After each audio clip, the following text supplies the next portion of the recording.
Continuer d'évoquer ces Jeux avec une médaillée olympique française qui nous fait la chance d'être avec nous en plateau. C'est vous, Sarah-Léonie Cizik. Bonjour. Bonjour. Bonjour, merci à vous. Vous êtes médaillée de bronze. C'est en judo, en moins de 57 kilos. Vous avez également décroché l'or, tout le monde s'en souvient, dans une finale épique face au Japon.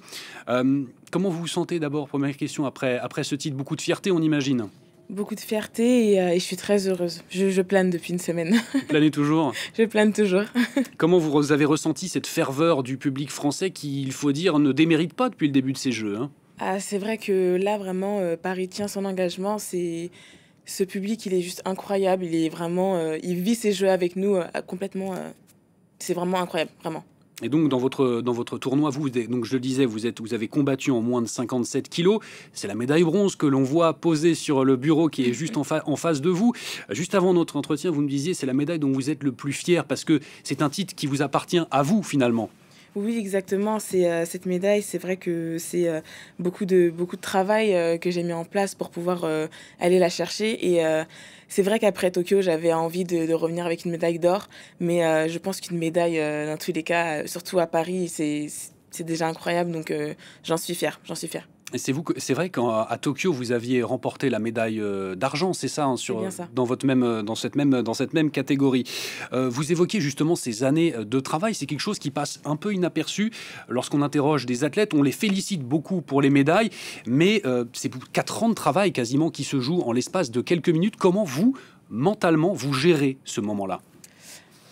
Comment je le gère? C'est vrai que après, j'ai l'habitude de faire des compétitions. Donc, moi, dans mon cas, je travaille avec une préparatrice mentale depuis 2019. Mais c'est vrai que une compétition pareille, en tout cas, juste avant les Jeux, on m'a posé beaucoup de questions, surtout de comment j'arrivais justement à gérer cette pression, puisque c'était à la maison, parce que c'était une grosse compétition et que c'est tous les 4 ans. Donc, c'est pas une compétition que tu te dis, bon, demain, j'y retourne. Donc, c'est vrai que c'était une question qui a été énormément posée.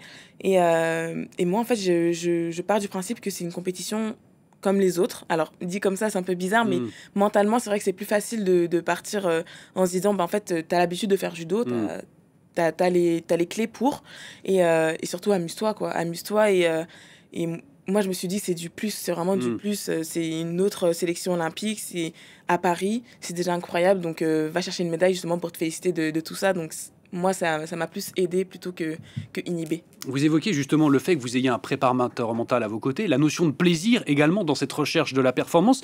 C'est exactement les mots de Léon Marchand, justement, qui lui a obtenu 4 médailles d'or en natation. Il disait, quand il a failli arrêter pendant le Covid la natation, il a eu un gros creux et il dit justement, c'est cette notion de plaisir qui m'aide maintenant à me surpasser lors de ces épreuves. C'est quelque chose que vous aussi vous ressentez? Oui, pour moi, c'est le plaisir avant tout, hein. C'est parce que c'est, comme dirait un certain entraîneur, ça reste un jeu.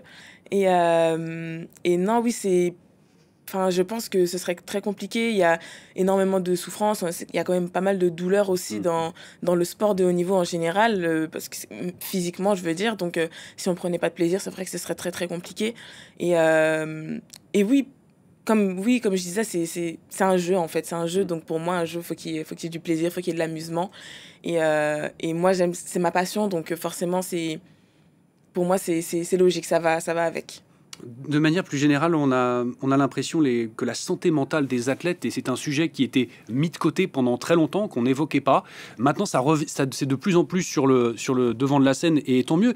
Le sprinter américain Noah Lyles, justement, il évoquait justement ses difficultés à gérer ça et sa santé mentale vis-à-vis justement de l'ingratitude et parfois du milieu très dur qu'est celui du sport de très haut niveau.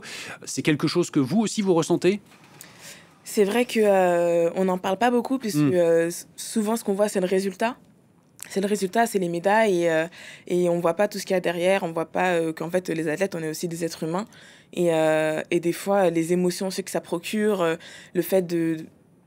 Il y a énormément d'adrénaline dans le sport de haut niveau en général. Et c'est vrai que avoir ces courbes sans arrêt qui montent, qui descendent d'adrénaline, des fois, ça peut aussi amener à des creux, à des émotions très fortes. Je sais qu'après les Jeux, il y a énormément d'athlètes qui font des dépressions, ou en tout cas qui sont en état, qui sont un peu plus down que d'habitude. Et ça, c'est dû aux émotions que l'on traverse, alors qu'on ait une médaille ou pas. Et oui, c'est vrai que c'est bien que ce soit devant de la scène aujourd'hui, puisque Bah, en fait, on passe quasiment tous par là, donc c'est important qu'on puisse être bien suivi et accompagné pour pouvoir vivre ça au mieux. Et justement, votre quotidien à vous, on a tendance à l'oublier, c'est pas la compétition, c'est l'entraînement. Justement, c'est une rigueur, une discipline du quotidien pour justement faire révéler les qualités que vous avez et justement de pouvoir décrocher des médailles, hein. Oui, oui, exactement. Comme on dit, l'entraînement, c'est ce qui vraiment prend 90% du temps et la compétition, c'est vraiment les 10%. Et, Comment ça se présente, par exemple, un entraînement de judo, par exemple? Parce que mm. peu de gens se représentent ce que c'est, notamment. Quel est votre quotidien, vous, quand vous vous entraînez? Alors moi, je m'entraîne donc toute la semaine, 2 fois par semaine. On a des entraînements typiques judo, donc avec des entraînements, avec des combats. Donc on fait des combats quasi tous les jours. Il y a à côté de la préparation physique, propre à chacun, puisqu'on a tous des profils différents. Et des séances de kinésithérapie aussi, et des séances de musculation. On est vraiment très complet, de la technique aussi, puisque des fois aussi, il faut aussi se focaliser sur les éléments un peu forts de notre profil. Et tout ça, c'est ce qui compose en tout cas ma semaine en général. Au niveau de l'équipe de France, on sait qu'il y a eu des préparations spécifiques, alors pas que pour l'équipe de France de judo, mais aussi pour toutes les autres composantes de cette équipe de France olympique. Il y a eu notamment des tournées, il me semble, pour l'équipe de France de judo. Vous êtes allé dans différents pays, vous confrontez aux différents combattants, vous êtes senti accompagné plus que d'habitude par le sport français lors de la préparation de ces Jeux? Oui, généralement, pendant la préparation olympique, en tout cas, c'était pareil pour Tokyo. On va dire qu'on se focalise beaucoup plus sur l'équipe olympique, donc on est 7 filles et 7 garçons. Et du coup, on fait vraiment enfin, ils font tout en sorte pour qu'on puisse être au meilleur de nos capacités, qu'on soit vraiment dans de meilleures conditions pour pouvoir être bien. Donc pour ça, avant, il y a des périodes, on va dire des périodes de fond, ce qu'on appelle de fond, c'est donc on va produire, on va dire, du judo. Donc on va faire beaucoup de combats pour continuer d'aller chercher les qualités, les défauts et là où on peut progresser. Et puis plus on arrive vers la compétition et plus ça s'allège un petit peu. Et aussi pour la tête, aussi, des fois ça fait aussi du bien de s'alléger un peu l'esprit et de sortir un peu du cadre qu'on a l'habitude d'avoir à l'INSEP. Et c'est pour ça qu'on part à différents endroits. Au Japon, on a l'habitude d'aller. Là, cette année, on a fait aussi le Touquet, Vichy. Enfin, on essaie vraiment de bouger un petit peu. Et ça, c'est vrai que c'est assez agréable à vivre parce que du coup, on voit d'autres choses et on fait d'autres choses et tout en s'entraînant. Donc, c'est bien, c'est cool. Un dernier mot avec vous, la suite pour vous, on imagine, ce sera les JO de Los Angeles, on imagine, en 2028. Et là, on imagine que votre objectif, c'est d'aller chercher la médaille d'or. En tout cas, on vous le souhaite. Bien sûr, moi, Los Angeles, et pourquoi pas même Brisbane derrière. Brisbane derrière? D'accord. Pourquoi pas. Écoutez, merci beaucoup, Sarah Léonie Cizic, d'être venue nous voir. Est-ce que vous pouvez juste lever ces 2 magnifiques médailles pour les montrer à nos téléspectateurs, parce qu'elles sont belles, il faut bien le dire, ces médailles très belles. des Jeux Olympiques de Paris, une médaille de bronze à gauche, une médaille d'or à droite, avec des morceaux de Tour Eiffel véritables à l'intérieur. Rien que ça. Ça veut dire que je porte Paris dans ma poche. C'est ça, dans votre poche et autour du cou aussi. Merci beaucoup, Sarah Léonie Cizic, d'être venue nous voir, médaillée d'argent et d'or en judo, ici à Paris.